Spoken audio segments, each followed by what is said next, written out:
Welcome to the deep dive.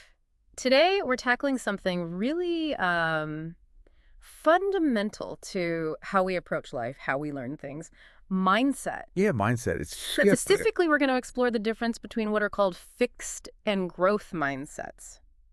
This framework, honestly, it can feel like a bit of a shortcut. A shortcut. How so? Well, to understanding why we get stuck sometimes, Yes.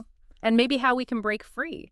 This all stems from Dr. Carol Dweck's work. Right, Carol Dweck. And it's really all about our core beliefs, isn't it? What we Mm. believe about our own abilities. Exactly. It's definitely a foundational concept. Yeah. And it's not just some academic theory floating around. Understanding these mindsets gives you a really practical way to look at challenges, setbacks, Yeah. even your own potential. Mm-hmm. It can genuinely change how you operate day to day. Totally. So let's break it down. At its heart, what's the main difference here? Oh, okay. A fixed mindset is basically the belief that your intelligence, your talents, they're pretty much set in stone. You're born with a certain amount. Right, that classic you either have it or you don't feeling. Exactly that. Now, the growth mindset, that's different. Mm-hmm. It's the understanding that actually your abilities can be developed. They can improve Oh. through effort, through learning, Yeah. through really sticking with things even when they get tough. And this difference in just like a core belief, it has big consequences. Oh, absolutely. Huge consequences. It affects how you approach learning something new, how you handle it when you mess up or fail, Mm-hmm. and ultimately what you even think you're capable of achieving down the line. It really does shape your whole outlook. Okay, so think about this. For you listening, have you ever caught yourself thinking, nope, not for me. I'm just not good at that. Or maybe felt like you've hit a ceiling somewhere? Yeah, if that sounds familiar. Then this deep dive is definitely for you. We're going to look at where those feelings might come from and maybe more importantly, how you could start to, change that script. Good plan. Okay, so let's dig in a bit more. What exactly are these mindsets when we really break them down? Okay, so the fixed mindset, as we touched on, it centers on that belief that your basic qualities like intelligence or talent, they're just fixed traits, static. Right. So people coming from this place often feel this constant need to prove themselves, to show how smart or talented they are, Right. because they believe they're being measured, Yeah. evaluated on this fixed level they think they have. And so they tend to shy away from challenges. Because failing would be bad. Exactly. Failing could expose what they Oh, yeah. see as their inherent limits, their lack of ability. Oof. Yeah, that sounds stressful. It's almost like thinking if I try something really hard and don't get it right away, well, that just proves I wasn't cut out for it. Precisely. That's the internal logic. Now, contrast that with the growth mindset. Okay. This comes from the belief that your intelligence, your abilities, they aren't fixed. They can be developed. You can get better You. through dedication, hard work, learning strategies. So people with this mindset, they actually see challenges differently. They often see them as exciting, as opportunities to stretch themselves, to expand what they can do. Ah, okay. So setbacks aren't devastating. Not at all. They're not really seen as failures in the No. same way. They're viewed more as valuable feedback, information that helps them learn and adjust what they're doing. That makes a lot of sense. Like someone who says, oh, I'm just bad at math. Yeah. That feels like a classic fixed mindset example, right? Or absolutely. Textbook. Yeah. They're interpreting their current struggle as proof they just lack math ability. Yeah. But if that same person had more of a growth mindset, they might think, well, something like, okay, math feels tough right now. I'm not where I want to be yet. Yet. But if I put in the practice, maybe find different ways to learn it, I know I can improve. That little word, yet, it signals a completely different outlook. It is. It is tiny, isn't it? But wow, it completely flips it from this is final to this is ongoing. Exactly. It opens the door to possibility. Okay, so for someone listening right now who's thinking, yeah, okay, that fixed mindset thing, that sounds a bit like me sometimes. How do I actually start thinking differently? How do I shift? What are some practical steps? Well, one of the most fundamental things, honestly, is to start noticing your self-talk.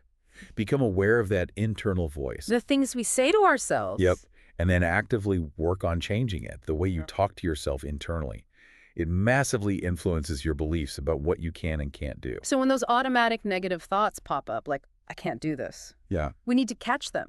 And reframe. That's the idea. Exactly. When you catch yourself thinking, I simply can't do this, consciously try adding that powerful little word, I can't do this yet. Yes. Or if the thought is, I'm just not good at this, try shifting it to something like, okay, I'm learning how to get better at this. Or this is tricky. What strategies can I try? So it's not about pretending it's easy. Not at all.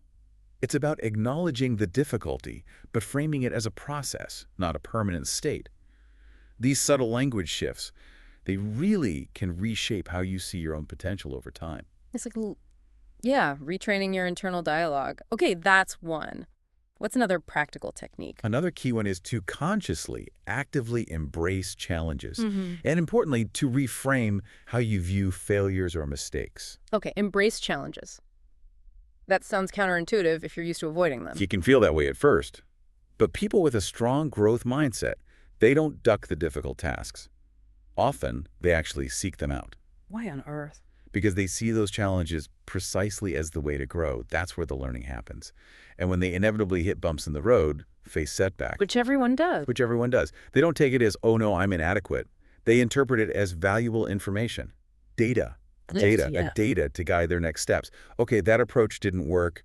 What can I learn from that? What should I try differently? You know, that reminds me of the classic story about Thomas Edison, all those tries before he got the light bulb right. Mm-hmm. He apparently saw each failed attempt as just finding another way not to do it, which got him closer. That's a great example of this, isn't it? It's a perfect illustration.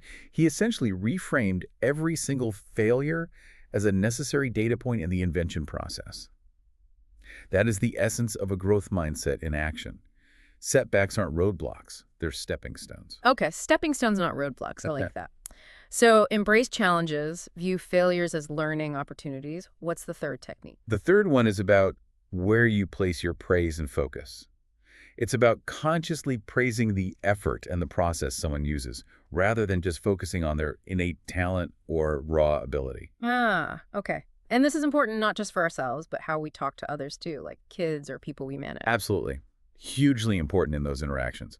So instead of saying to someone, wow, you're so smart, or you're a natural at this, which kind of implies it's a fixed thing they just have. Right. You'd shift your praise. You might say something like, wow, I can see how much hard work you put into that project, or I really admire the strategy you used to figure that out. So you're highlighting the actions they took. Precisely. You're reinforcing that achievement comes from things they can control, like dedication, trying different approaches, sticking with it, not just some magical gift they were born with.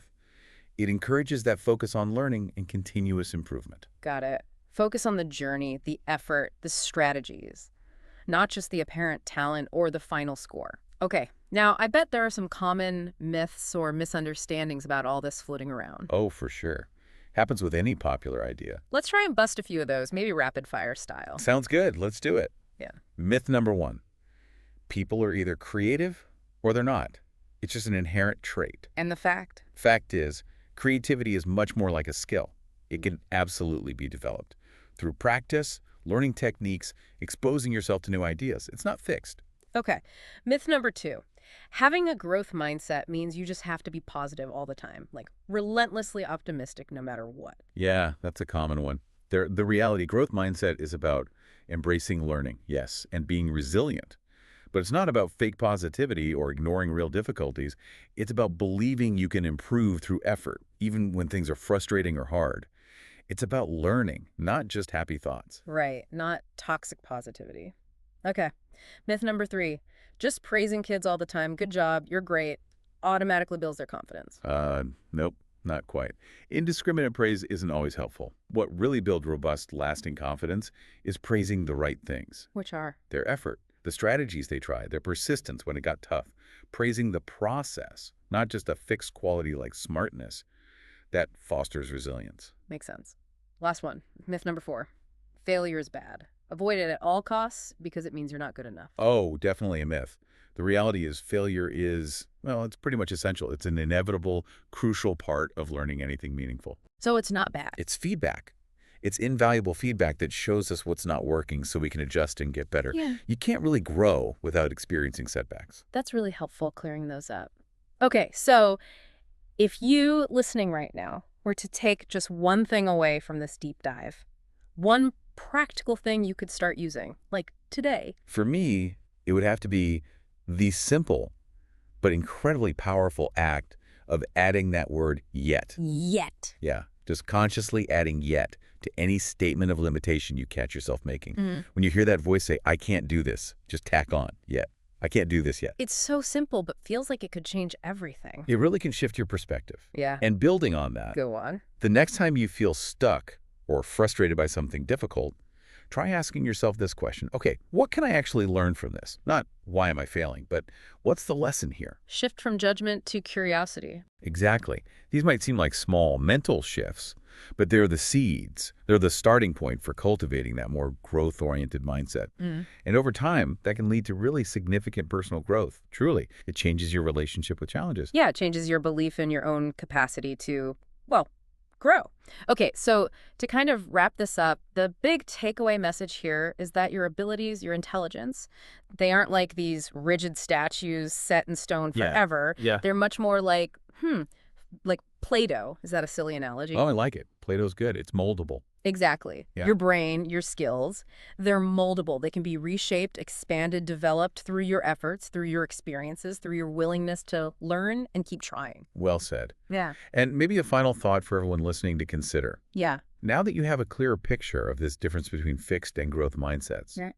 how might just identifying your own typical default mindset, how might that change the way you approach your next big challenge? Or maybe an area where you currently feel kind of limited. Ooh, that's a good one. Identifying your default.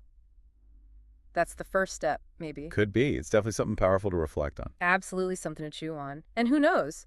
Maybe in a future deep dive, we can explore how to really foster this growth mindset in specific areas, like maybe career or relationships or even creativity. Lots to explore there. Sure. But until then, keep that curiosity alive, keep learning, and definitely remember the power of adding yet.